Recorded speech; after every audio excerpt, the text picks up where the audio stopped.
Is your sovereignty theology so in place that you will not be completely crushed when a hard time comes your way? Is your theology, your understanding of what sin is, of what death is, why we live in this vale of tears, so properly put in place that when you weep over your tragedy, you will not be sinning as you cry?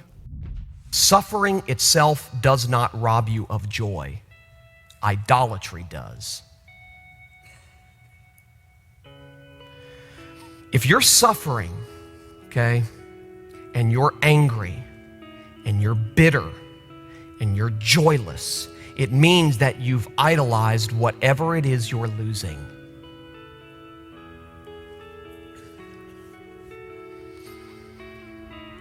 Joylessness and bitterness in the crucible of suffering happens when we lose something we've held on to more tightly than God.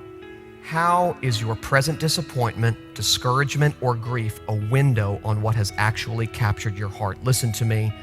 When we depend on anything smaller than God to provide us with the security and the significance and the meaning and the value that we long for, God will love us enough to take it away. He will take it away, not because He's angry, but because He loves you.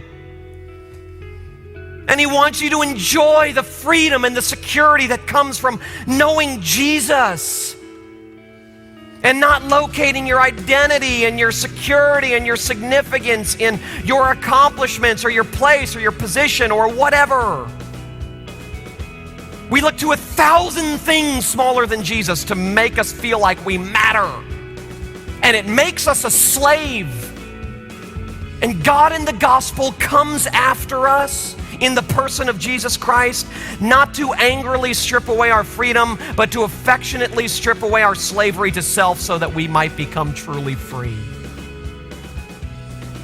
That's good news.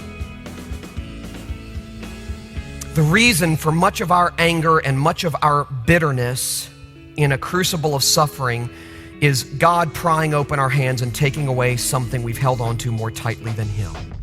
If you are terrified to witness to a loved one who isn't saved, you are qualified. Why? Paul came to the Corinthians with fear and much trembling. Now it's time to get equipped.